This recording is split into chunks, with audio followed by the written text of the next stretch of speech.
Senandung Azalea, episode 36, Gala Dinner. Aku tersenyum menatap pantulan diriku dalam cermin. Res hitam panjang berkeras Sabrina membalut tubuhku, membuatku terlihat sedikit lebih tinggi. Rambutku digulung sederhana ke atas, menyisakan anak rambut di dahi dan beberapa helai rambut yang menjuntai di leher. Soft makeup juga telah menghias wajah. Namun, aku masih berada di kamar, masih enggan keluar untuk menemui pria yang menungguku. Azalea, sudah. Ku dengar suaranya. Sekali lagi aku mematut penampilan. Lalu, bergegas aku keluar kamar untuk menemuinya. Aska sudah menunggu di depan pintu. Izin suit. Aku sudah sering melihat Aska dalam setelan formal tentu saja. Namun, hari ini aku mengakui bahwa suami sekaligus temanku itu memang tampan. Aska memandangiku dari kepala hingga kaki, membuatku merasa canggung. Aku menggigit bibir dan memegangi rambutku untuk menghilangkan kecanggungan. Kulihat ia tersenyum, lantas melangkah mendekatiku. You look so beautiful, Azalea, ucapnya setengah berbisik. Tangannya memegang ujung helai rambutku yang menjuntai. Aku benci ketika menyadari bahwa aku menyukai ucapannya, dan aku semakin benci ketika mendengar jantungku berdebar karenanya. Aku berdeham, lalu menurunkan tangannya. Saya mau pakai sepatu dulu, kataku seraya beranjak ingin mengambil sepasang high heels yang telah aku siapkan. Biar saya ambilkan, cegah Aska. Aska memintaku untuk duduk di sofa. Aku menurutinya dan berjalan ke sofa ruang tengah. Tak lama Aska muncul. Aku tak sempat menolak ketika ia membungkuk dan memakaikan high heels ke kakiku. Sepasang high heels itu berwarna silver, senada dengan clutch yang kupegang. Semua yang kukenakan hari itu adalah pilihan Bu Rianti. Aku yang tidak fashionable ini harus berterima kasih pada ibu mertuaku itu. Sejak dulu, aku memang tidak terlalu memedulikan fashion, padahal mendiang ibuku sangat fashionable. Ibuku dulu selalu berpenampilan elegan, apalagi ketika ia masih bekerja di kantornya. Entah kenapa hal itu tidak menurun padaku. Aku lebih suka mengenakan pakaian casual dengan sneakers atau flat shoes. Maaf Aska, high heels yang saya pakai hanya 5 cm. Saya tak bisa pakai lebih dari itu, ujarku. Kamu tidak perlu minta maaf, Azalea. Hal terpenting kamu merasa nyaman dengan apa yang kamu kenakan. Aska tersenyum. Aku mengangguk. Selang beberapa lama, kami meninggalkan apartemen. Ballroom hotel itu dipenuhi meja-meja bulat yang diatur sedemikian rupa dengan beberapa kursi yang mengelilingi setiap meja. Aska bilang, usai acara penganugerahan nanti akan dilanjutkan dengan gala dinner. Kursi-kursi itu telah banyak diduduki oleh para tamu. Di salah satu sudut ballroom telah disediakan panggung kecil yang tampaknya akan menjadi tempat para pemenang menerima penghargaannya. Aska mengajakku sebentar ke taman di samping ballroom untuk menemui para koleganya. Di sana juga sudah ramai orang. Di beberapa spot terlihat papan besar bertuliskan Annual Awards of Jakarta Business. Orang-orang terlihat berfoto di sana. Aku menoleh pada Aska yang berada di sampingku. Sejak tadi ia tak pernah melepas genggamannya dari tanganku. Membuatku merasa nyaman dan sedikit menghilangkan canggung saat mengobrol dengan koleganya. Azalea, suara seorang pria menyapaku setelah para kolega Aska berlalu. Aku menoleh pada pria itu yang kini berjalan ke arah kami dengan senyuman. Barata, aku tak menyangka akan bertemu dengannya di sini. Mas Barata, sapaku balas tersenyum. Kamu di sini juga? Aku mengangguk. Barata menatapku. Kamu cantik sekali malam ini, Azalea.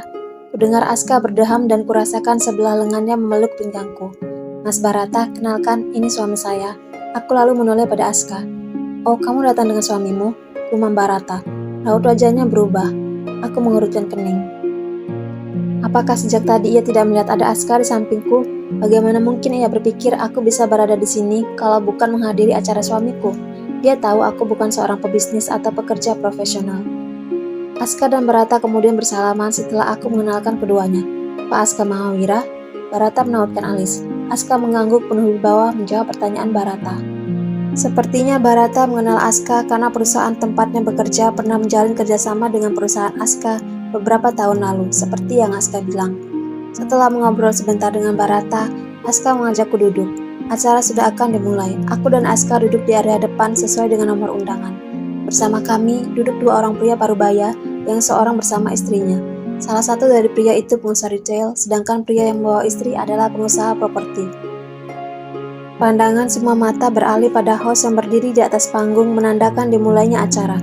Kategori demi kategori dibacakan dan diumumkan pemenangnya, mulai dari penghargaan untuk perusahaan hingga individual. Kini tiba saatnya host membacakan salah satu kategori utama, yaitu Indonesian Young Businessman of the Year, yang mana Aska menjadi salah satu nominasi. Entah kenapa jantungku berdebar, ucapkan selamat pada Aska saat namanya disebut sebagai pemenang. Aska menggenggam tanganku tersenyum, lantas berjalan menuju panggung. Meskipun kami bukan pasangan yang saling mencintai, aku benar-benar merasa bahagia melihatnya. Penghargaan itu adalah hasil kerja kerasnya. Aska memang berasal dari keluarga berada, namun keluarganya bukan konglomerat yang memiliki banyak perusahaan atau hartanya tak habis turun-temurun. Pak Raditya adalah seorang pensiunan direktur keuangan sebuah perusahaan BUMN. Setauku saat ini Pak Raditya hanya mempunyai bisnis brand peralatan olahraga yang memiliki beberapa outlet di Jakarta. Sementara Aska mendirikan perusahaannya sepulang dari menyelesaikan pendidikannya di luar negeri. Semua pencapaian Aska saat ini adalah hasil kerja kerasnya. Dia pantas mendapatkan penghargaan itu. I dedicate this award to, ucap Aska di atas panggung. Ia lalu mengarahkan pandangannya padaku sambil tersenyum. My wife, Azalea. Apa maksud Aska mengatakan itu? Apakah dia sedang berpura-pura menjadi seorang suami yang baik? Entahlah, yang jelas karena ucapannya itu, kini sekian pasang mata di ballroom tertuju padaku. Membuatku salah tingkah dan seperti ingin menghilang saja. Rasanya aku lebih baik dipandangi oleh 1000 zombie daripada ditetap oleh kumpulan manusia. Aku hanya bisa tersenyum canggung. Ketika aku ingin mengalihkan pandangan kembali pada Aska, mataku tertumbuk pada seorang wanita yang menatapku tajam. Wanita itu duduk dengan jarak beberapa meja dariku. Tatapannya sangat mengganggu. Namun, perhatianku segera teralih ketika kulihat Aska sudah berjalan turun dari panggung, disertai tepuk tangan yang ramai. Congratulations, ucapku pelan ketika dia sudah akan duduk. Dan aku menyesal karena Aska langsung mencium kedua pipiku begitu mendengarnya. Thanks, Aska berbisik di telingaku, lantas mengambil duduk. Sekian pasang mata kembali memandang ke arah kami sambil mengelum senyum, memperhatikan pola pasangan muda yang romantis. Mungkin begitu anggapan mereka. Aska kemudian mengobrol ringan dengan orang-orang di dekat kami yang mengucapkan selamat padanya. Aku tak sengaja menoleh pada wanita itu lagi dan mata kami kembali bertemu. Ia masih menatapku seperti tadi. Terlihat raut ketidaksukaan di wajahnya. Apakah aku mengenalnya? Tanyaku dalam hati. Wanita itu lalu membuang pandangan dariku dan meneguk minumannya. Aku pun berusaha mengabaikan dan mengalihkan perhatianku lagi ke arah host di panggung yang membaca nominasi untuk kategori-kategori selanjutnya. Ilona Hartanto, seru host saat membacakan nama pemenang untuk kategori Outstanding Employee. Gemuruh tepuk tangan terdengar dan semua mata memandang ke arah seorang wanita. Wanita yang menatap tajam ke arahku tadi. Wanita semampai itu tersenyum membalas ucapan selamat dari orang-orang di sekelilingnya, lantas berdiri dengan gerakan yang elegan. Ia terlihat semakin anggun dengan gaun yang melekat indah di tubuhnya. Gaun yang dikenakannya berwarna merah menyala, dengan bagian punggung yang sedikit terbuka, menampakkan kulit mulusnya. Kalau gaun itu dikenakan oleh orang-orang yang tidak terlalu percaya diri sepertiku, tentu akan terlihat norak. Namun, dia terlihat sempurna. Rasa percaya dirinya semakin terlihat saat berjalan. Wanita itu kini telah berdiri di atas panggung sambil memegang penghargaan. Wajah cantiknya bercahaya di bawah sinar lampu yang terang. Aku merasa seperti mengenalnya, atau paling tidak pernah melihatnya. Kucoba mengingat lalu menghela napas saat ingatan itu muncul.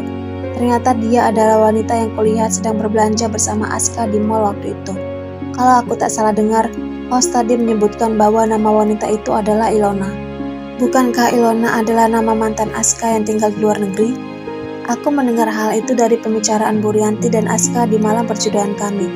Jadi, wanita yang kulihat bersama Aska di mall waktu itu adalah Ilona, mantan pacarnya yang kembali ke Indonesia. Aska mengajakku ke acara yang juga dihadiri oleh wanita itu. This award is dedicated to, ucap Ilona dari atas panggung. Ia menunjukkan tatapannya ke arah meja kami, tepatnya pada Aska.